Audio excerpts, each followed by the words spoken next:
Transfixed the world. 12 young boys and their football coach trapped in a deep cave in northern Thailand for 2 weeks.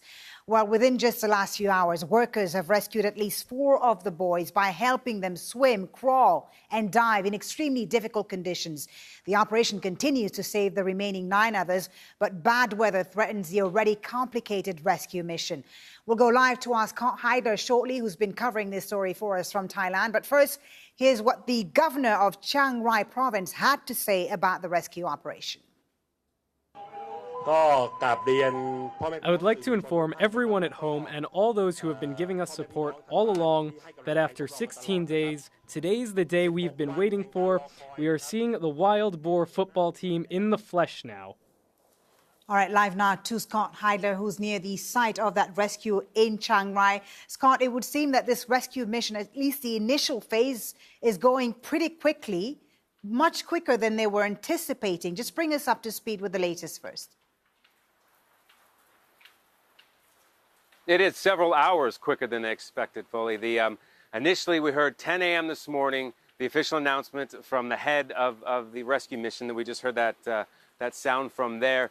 He said it's probably going to take at least 10 to 12 hours. He estimated that 9 p.m. local time is when we would have seen the first boys come out. It was about nearly 2 hours before that, more than 2 hours before that we saw the first boy come out. So quicker than expected. He said it went better than expected. We don't know the details of exactly that, why it was faster than they thought. Was it because the conditions were better? Maybe the boys were in better shape than they thought. They swam better than they thought. We're not quite certain. But what we do know is the recovery time, if you will, to turn the teams, to turn the supplies in the cave. You know, they pre-positioned a lot of oxygen tanks and air tanks, medical personnel, that they have to replenish to get the next shift, if you will, of divers to go in and get the next group of boys and bring them back out. So that's going to take some time. They say at least between 10 to 20 hours. So just to be clear, the operation has been suspended for now, and they're waiting 10 to 12 hours to get the second batch, the remaining 9 boys who are still underground?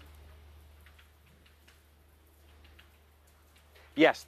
Well, initially they said, at the beginning of the day here on Sunday, they said it's going to take this whole operation to get everybody out is going to take 3 to 4 days. End of day 1, where we are now, so 2 to 3 more days. So that means that what we saw, it takes hours and hours, because you have the team of divers that need to go in all the way in to where the nearly 5 kilometers where the boys had sought refuge on this ledge, this dry ledge deep in the cave.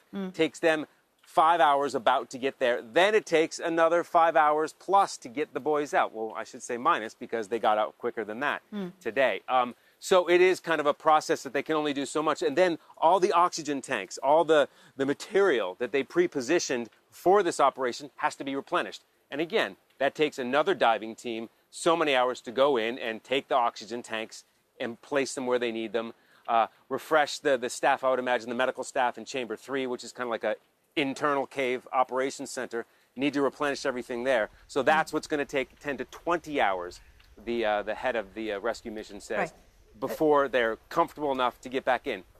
Possible complication, as you might be able to see behind me now, the rain has started. We saw a little bit of rain earlier today, but now it has started and it's quite heavy tonight. All right, and the weather has been a big concern, obviously. Scott, a lot of questions from our viewers on this story. As you know, this is a story that's gripped the entire world. Everyone wants to know what happens to these boys. I mean, for the families of these trapped boys, this is the day, of course, they've been waiting for, but it's also one that fills them with dread, I imagine, because of the complicated rescue mission. Tell us about the reactions there on the news that 4 of the boys had been rescued.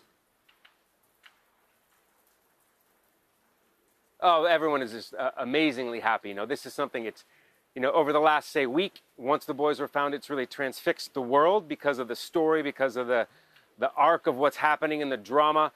We've been here. We arrived just 3 days after the boys went missing. So we've been here nearly 2 weeks. We've seen the drama build and the families. We've met with several family members and see the stress that they've gone through. And then, of course, just because of how personal things have gotten the last couple of days. It was very endearing. We saw an exchange of notes between the parents and the kids and the parents.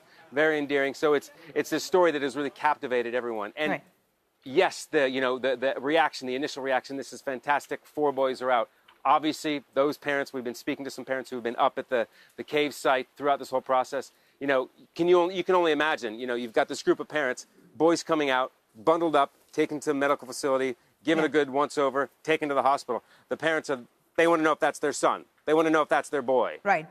We know that obviously they'll be treated much differently than everyone else, and absolutely they're put in a separate area.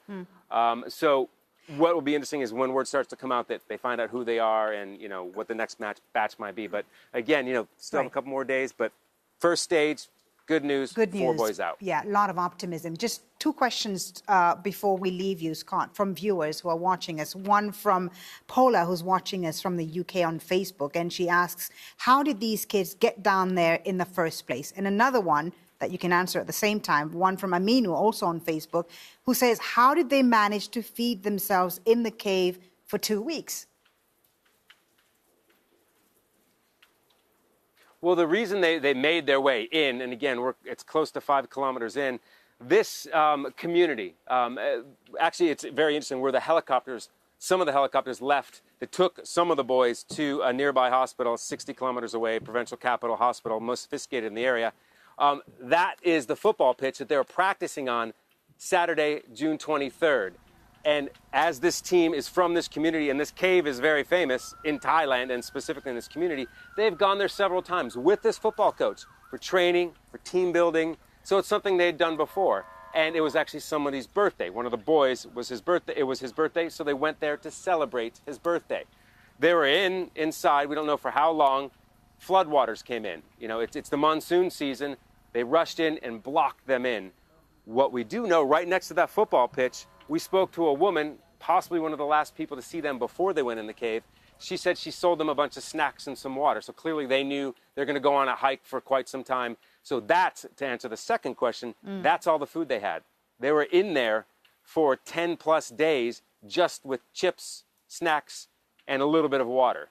And that's why, you know, everyone is very concerned about the health of these boys, the physical abilities of these boys, because coming out is a very draining and physically challenging situation. So they wanted to get their strength up. And after being in there, young boys, high metabolism, you know, a bag of chips and 2 bottles of water could barely last an afternoon, let alone 10 plus days. Yeah, an incredible story of survival for those 4 boys, at least, that have been rescued. Thank you so much for speaking to us, Scott Heidler, near Chiang Rai in Thailand. As you heard Scott mention there, a very complicated rescue operation. Here's Charlotte Bellis now, looking more closely at the enormous challenges of getting the boys out of the cave. The Tham Luang cave is in northern Thailand in the Chiang Rai province near the border with Myanmar and Laos. It is one of the longest caves in the country, stretching 10 kilometres through the Doi Nang Nong mountain range.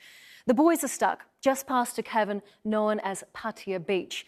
Now, looking inside the mountain, 1.5 kilometres from the main entrance, Navy SEAL teams have set up a base in a cavern known as Chamber 3. 3 kilometres in is Samyang Junction. It forks off to an exit, but that's flooded. The cave widens to large caverns and narrows to passages so small that rescuers need to crawl to get through. The passageway climbs and drops, which means when it rains, water builds up in these dips. 4 kilometres in is Pattaya Beach. The boys are about 400 metres after this spot and 800 to 1,000 metres below the surface. To get the boys out through the flooded patches, rescuers have attached a guideline and dotted emergency oxygen tanks every 25 to 50 metres.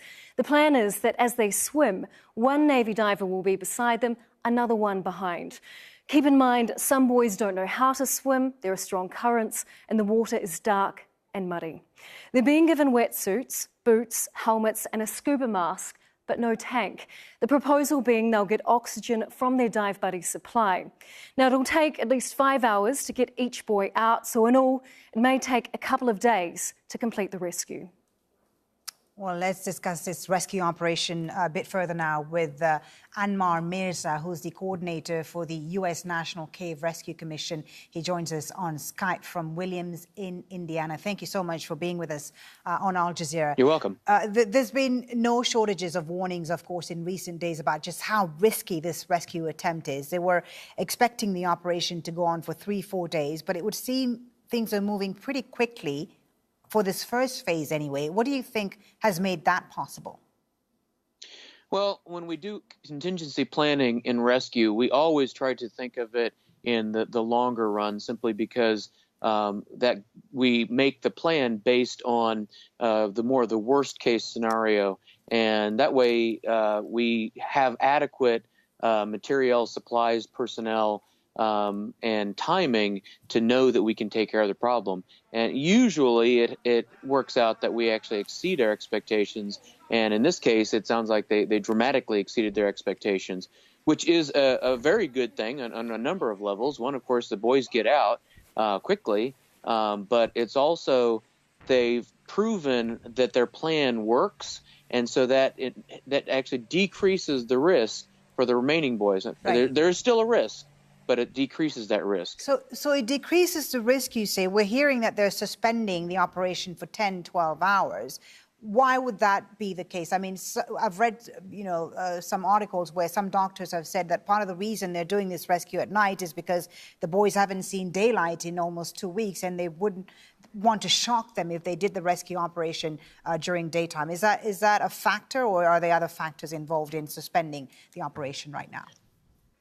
That's the issue of daylight really is a non-issue, especially in an area that has a lot of overcast and rain. But when they brought the Chilean miners out of the mine in 2010, they were out in the middle of the Atacama Desert where it's bright sunlight, and they put dark sunglasses on them. And yes, you do want to protect their eyes from sunlight, but you can do that, then that's not a problem. No, the suspending of the operation for now is simply the resupply. You've have a lot of divers who are going in through there. They need rest because they need to make sure that they're at their peak. The equipment needs to be resupplied through there, and all of that takes time. Right. And what these young boys, I mean, you talked about the divers there, but what the young boys have endured is absolutely terrifying. And, for the 4 that have been rescued, they're safe now, but there's still 9 there, and they're going to have to swim. Some don't even know how to swim. I understand they have to climb, wait. How will the divers, these expert divers, guide them through survival? How will they keep them calm? What goes into such a rescue operation? Well, a lot of it involves the planning. We call it pre-planning. So the divers have spent the last few days building a relationship of trust while they're training them. And the training them served a lot of different functions. Of course, it served them to be able to get out or to help themselves get out. And the helping themselves get out